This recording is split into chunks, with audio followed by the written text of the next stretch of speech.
What's up, guys? Happy Sunday night, Monday morning. Happy Victory Sunday or Monday, whatever day you are celebrating on. If you continue to celebrate this win, welcome into the Cyclone Fan Perspective. As always, brought to you by us here at Play the Fight Song College Football Show, where we always bring you the best college football content from G5 to Power 4 to rivalries and everything in between. But tonight, you're tuning in for us again, Cyhawk Recap. The Cyclones get it done in Iowa City. We had an awesome time. Me and Justin were watching the game together yesterday. As you can tell, my voice is a little shot. We're a little lost for words in some aspects, but we're going to bring you guys a recap and some of our thoughts because we wanted to get our thoughts out as quick as we can.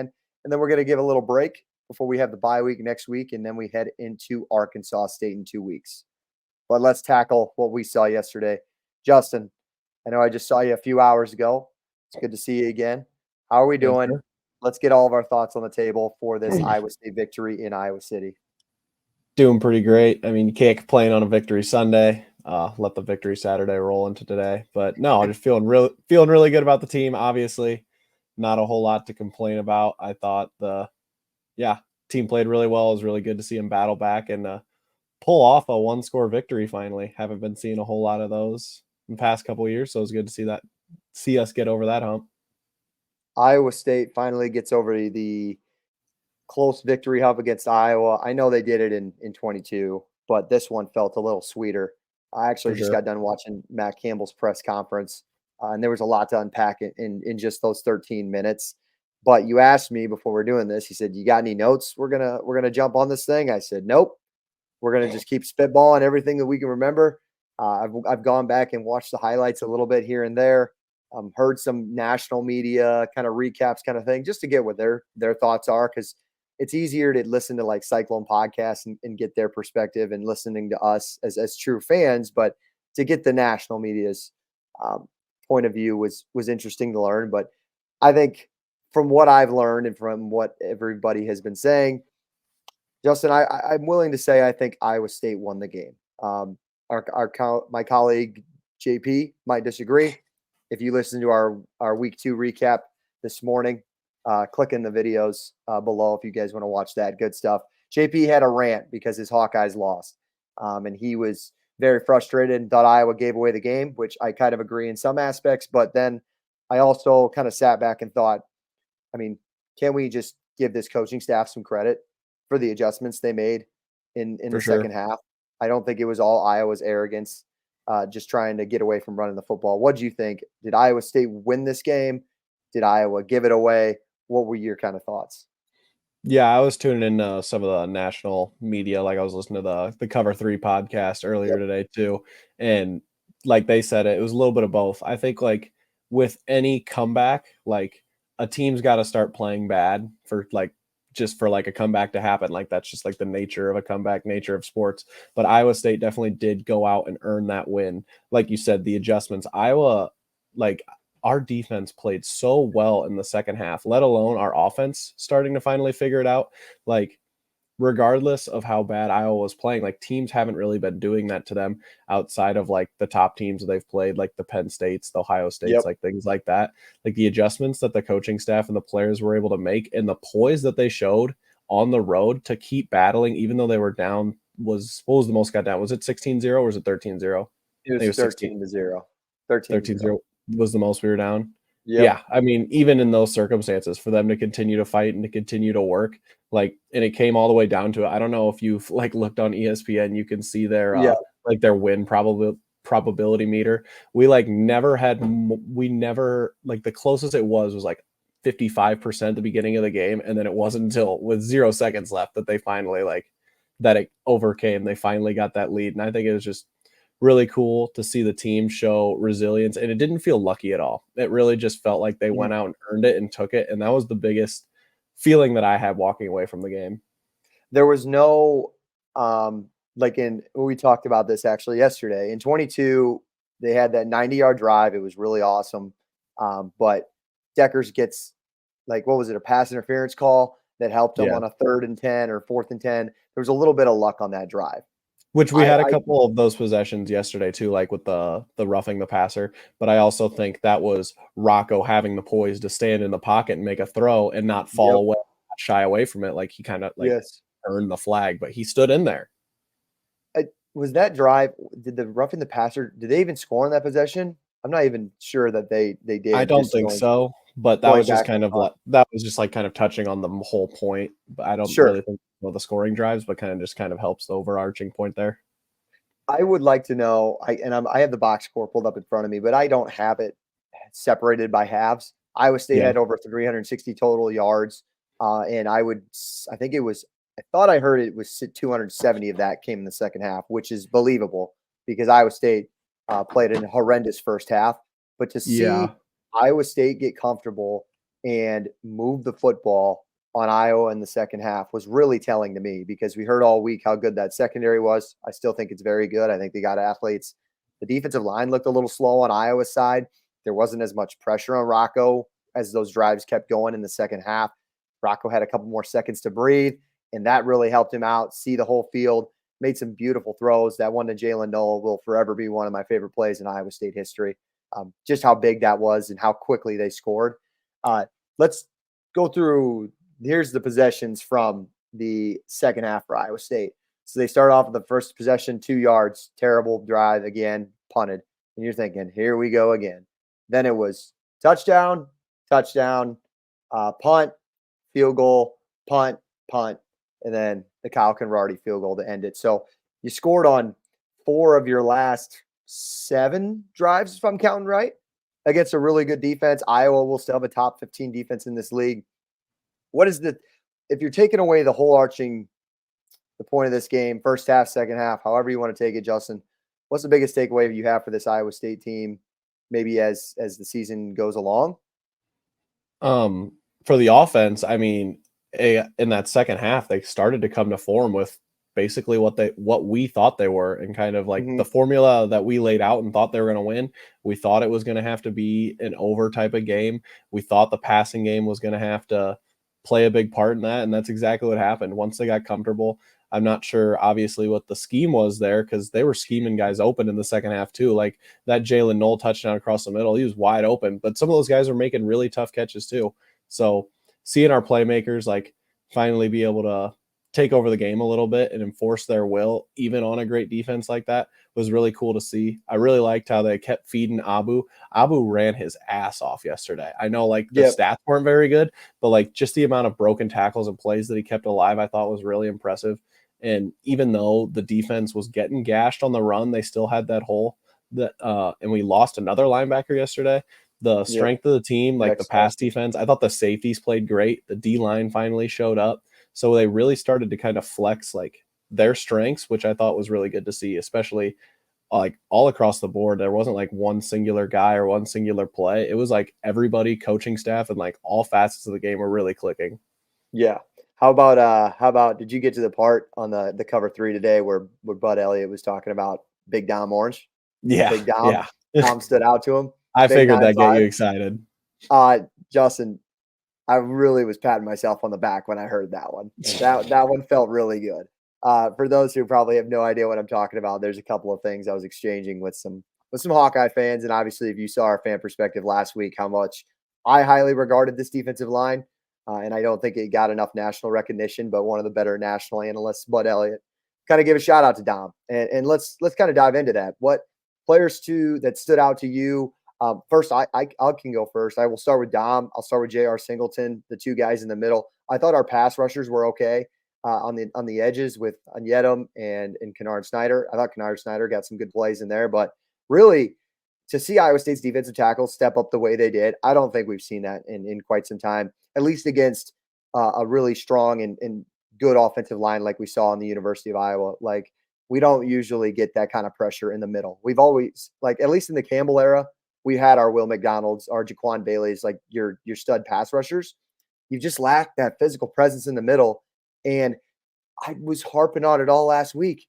I really think with the linebacker situation, it doesn't matter as much if 58 and 95 can be as good as they are, and if they continue to do that consistently, and the linebackers will come. I thought Jacob Ellis, 44, defensively was good.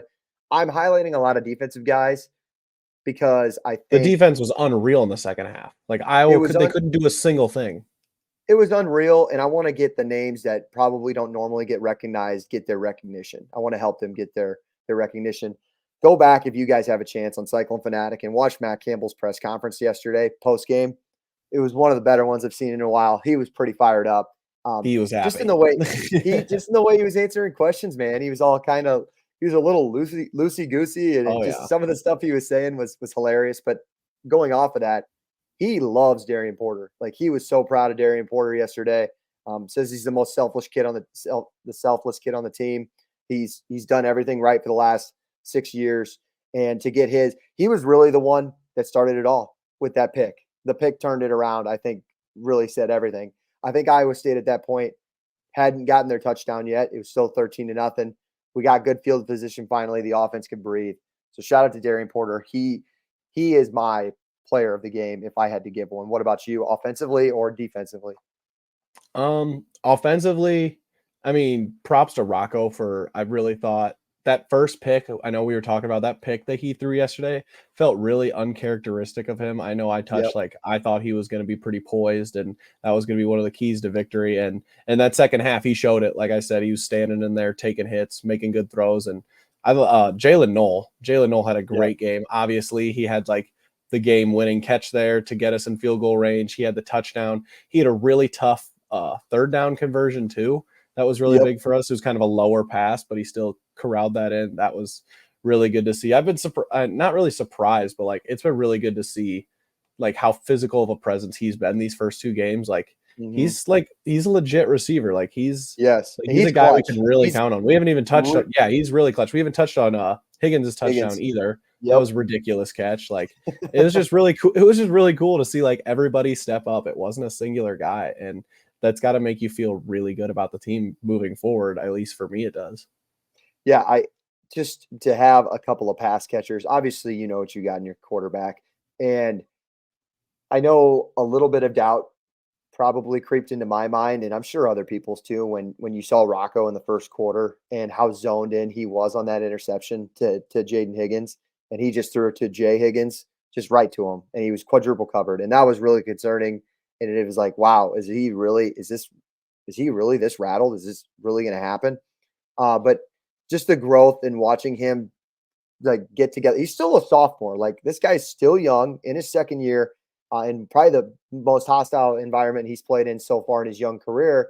For him to regroup, to fight through that entire second quarter and still struggle, and then come out in that third quarter, man, and just be lights out, and obviously making one of the biggest throws. And again, to your point, Jalen Knoll on that little whip route or whatever that was, where he goes up the field into the flat, Rocco put it on a dime. And in the biggest moments when you need a quarterback to make a throw, I think the better team got the benefit of that yesterday, because the other side did not have a quarterback who missed a lot of throws that could have ended the game, honestly. Yeah. And I mean, I think some of that pick too kind of stemmed from the struggles from the O-line early. Obviously Hufford being a first-time center was kind of struggling with the noise and all that, but seeing him and the whole offensive line as a full unit kind of bounce back and grow from there, finally getting a run push in the second half. You can't really be more proud than anybody on the team. Everyone was stepping up. I think the offensive line, let's give the offensive line their flowers. I thought they were pretty good. I was terrified in the first quarter. With how the O-line was playing, I was like, this is going to get out of hand fast. If they can't even get the snap right, that was going to throw everybody else off. And seeing them turning that around, that was huge. That is probably something that's not really going to get talked about. Even then, and in the first possession in particular, the field position was something they couldn't control. So I'm giving them that benefit. But the Hufford situation with the noise, that was really frustrating that they couldn't figure that out. But as far as a push, as far as holding your own in the pass protection, Jalen Jackson, the Eastern Michigan transfer, comes in and he averaged 5 yards on 30 or 5 carries on 30 yards, 5 yards a pop. And he is maybe 5'6", $195. And he was getting 5 yards a pop on the Iowa defensive line.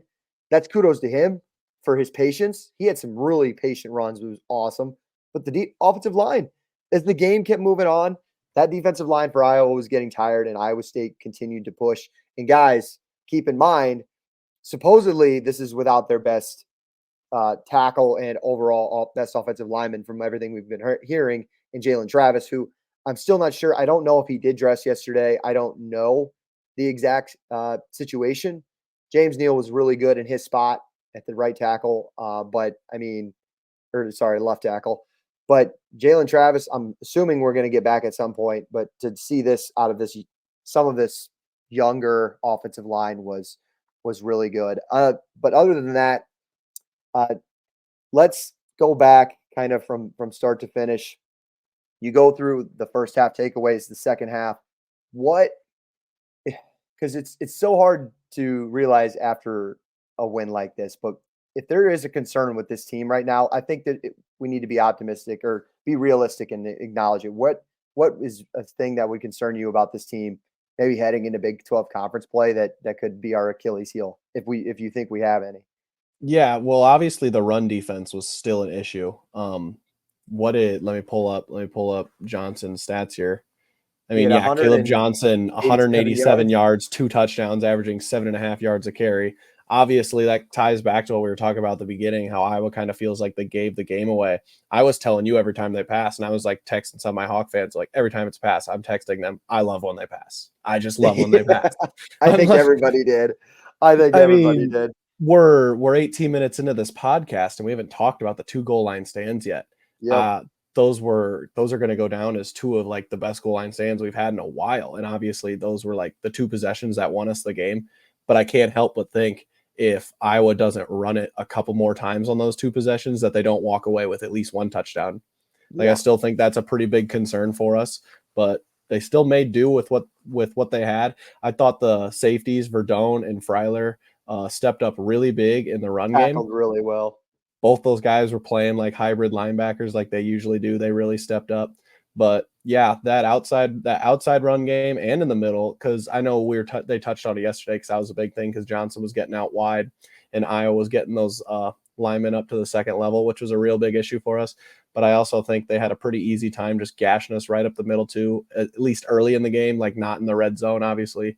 Those goal line stands, we were shutting it down. But yeah, I think against some of the teams on our schedule, like UCF, K-State, Utah, some of those physical teams who like to run the ball, you got to know they're going to be looking at this game and they're going to be looking to take advantage of that. It really depends. And God, it's such a long ways away, but that game in November is going to be a tough game out at Rice-Eccles Stadium in Salt Lake City. Which it's going to be a different season by then. I mean, so much stuff's going to change, but just looking at kind of what we've got now, like, yeah, this run defense, if we do want to make a run at the Big 12 championship and try to be a playoff team, like that's going to need to be shored up. And maybe that was because they did defend it pretty well in the second half, and maybe that's just going to come with the D-line play, but it is still something that's going to need to be addressed. It's so hard to analyze an Iowa game because even the games Iowa State wins, it's never even close to perfect. And it's like, part of you is just obviously so happy you won and you won such a big rivalry game on the road. And then there's just part of me anyways, it's kind of the pessimist. And I'm like, boy, like we didn't really run the ball that well overall. I mean, we got about 4 yards a pop, barely. Obviously the first half struggles with Rocco and the entire offense was very alarming. And I'm glad to see them turn it around, but it's just this is such a hard game to analyze because clearly this win in 22 meant absolutely nothing the rest of the way because obviously we all know how that season ended going 4-8 and Matt Campbell was asked a good question. And he's like, how do you analyze this game overall? And what does this win mean to you? And he's like, obviously he goes, basically said no disrespect to the fans. But I'm not trying to win this game. I'm trying to win every game and I'm trying to be our best every single time. And I think it's the perfect Matt Campbell answer. I think he was super relieved the first time they won, but they looked like they had been there before much more yesterday. I thought this one had a way different feel than 22. Didn't it? It was such a great feeling just because of Iowa State making the comeback. Iowa State hasn't made a comeback like that in God knows how long. But at the same time, it is just another win on your schedule. And it actually, you got to go to the drawing board on Monday. It means nothing to your playoff hopes and to your Big 12 title race, because I think after what I saw in the Big 12, you got to run the table and just win the conference. You're not going to get an at-large bid at this point. So this game, all to this team, it means nothing. To us as fans, the fan perspective, right? It means a lot. I don't know if I'd say it means nothing for the team, though. I mean, it was different in 22. There were a lot of mistakes on both sides of the ball, and I think that's kind of what made that game feel a little more gross than this one. There wasn't like a whole lot of mistakes outside of Rocco's pick. There really wasn't a whole lot of like actual errors. I felt like Iowa, being the good team that they are, like just knew where they could hurt us, and they absolutely did early on and took advantage of that crowd and everything. But Iowa State like battled back, and they actually executed their game plan. Like Rocco had 200 passing yards in the second half. The defense allowed 99 passing yards in the whole game. Like they were executing in game and scheming exactly how they wanted to. And I think that's something that is going to matter to the team and give them a lot of confidence going forward outside of just a win. It's stuff that they've actually implemented and done now. It's not just like a W on the board. It's like an actual tangible result and things on film that they can look at and hopefully build upon further in the season. Yep. You know what? CBS, by the way, also we didn't mention, great broadcast. Gary Danielson, Brad Nessler were fantastic. That was so cool to have that game on CBS. But what they failed to do is, did you notice? Because Fox did this last year. You know, when Iowa gets up 10-0, they're like 35-1 under Kirk Ferentz or something like that. This was the first comeback that Iowa's, or the first lead that they've blown more than 10 points. I believe it was more than 10 points since 2014 versus Nebraska. So if you're looking at the Iowa side, I know this is the Iowa fan perspective. Also tune into JP. I'm sure he's going to give his thoughts later this week. He does a good job covering their team, but you got to think, man, like as an Iowa fan, this one hurts. The way you blew that lead, 10-0. You scored a touchdown, like you said, Justin. Those goal line stands were huge. I think the game is completely changed if it's 17-0 rather than 13-0 in the first half, because you're still only down 2 scores. That's what Campbell said. He's like, man, like somebody asked him about the Conradi field goal that was missed at the end of the first half, and he goes, honestly, I didn't even think anything of it. It was fine. Like I didn't worry about it. I saw that it was still only 13-0. He just knew, like, he had so much confidence. Like, if we make Cade McNamara throw this ball in the second half, I'm not worried about this game one bit. Like, we'll figure it out. And but to be fair, Iowa tried to start running it in the second half, but Iowa State shored up the defense. They were slowing it down then. Yeah. Also, they waited too long. Got to give shout out. Campbell's word of the day in the press conference was poise, and he gave credit. Really? Yeah, it was poise. He said a lot of guys had a lot of poise, which is true. A lot of poise under pressure. But really, one more shouts to Taylor Mauser, offensive coordinator. He basically, Campbell said, you know, it wasn't the greatest first half that somebody's ever called in the first place, but also, again, his field position that he had to work with wasn't great. But for him to make adjustments against Phil Parker in the second half, that's really cool, man. A guy in his second collegiate game calling as an offensive coordinator, calling the plays to go against to go toe for toe and to outmatch one of the best defensive coordinators in all of college football. That's also got to just really make you happy as an Iowa State fan in general. Yeah, absolutely. I mean, yeah, they put it together, man. It's crazy. I mean, I know the Iowa game's always different, but everyone knows like how much of like a slugfest that it is, and like just this muddy game.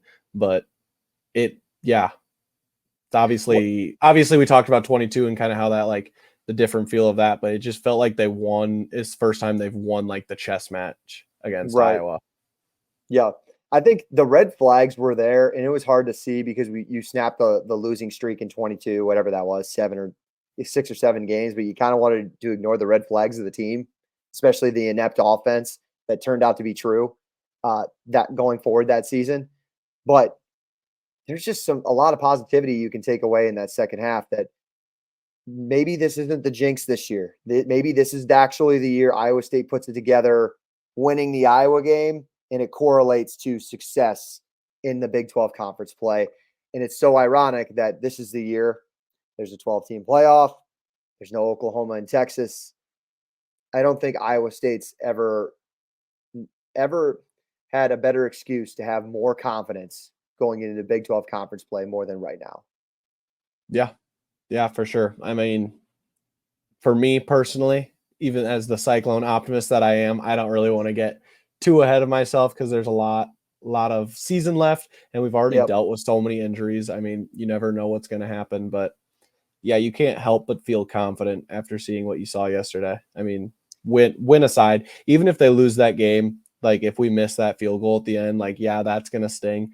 But just like, yeah, the toughness and poise that they did show from everybody, the coaching staff, to the offense, to the defense, to the special teams. It was just, yeah, I don't even know. It's just hard to put in words, man.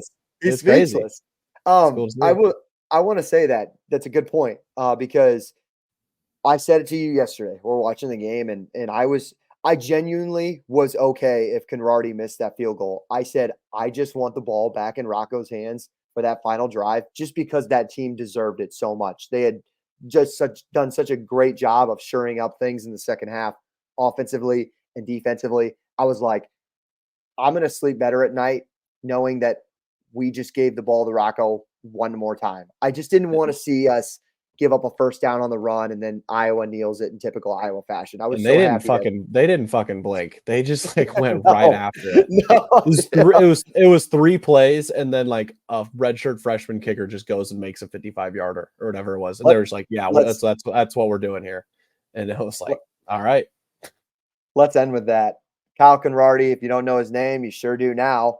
If you listen to this podcast, we were talking about this kid in April. Were we not, Justin? Thought we were. We were. Heard he had a pretty good spring game, and the boys were telling you to watch out for him. Makes the biggest kick of his life in what was his third collegiate kick, because he made 2 and he missed the first one. So his third collegiate kick. Didn't have a field goal going into this game. Yep.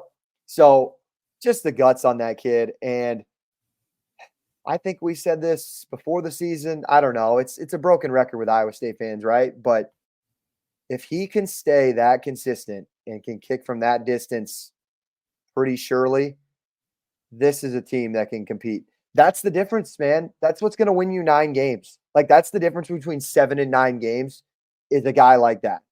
To go up there on a 35-second drive and to kick the biggest damn kick of your life when you're from the state and you know how important this game is.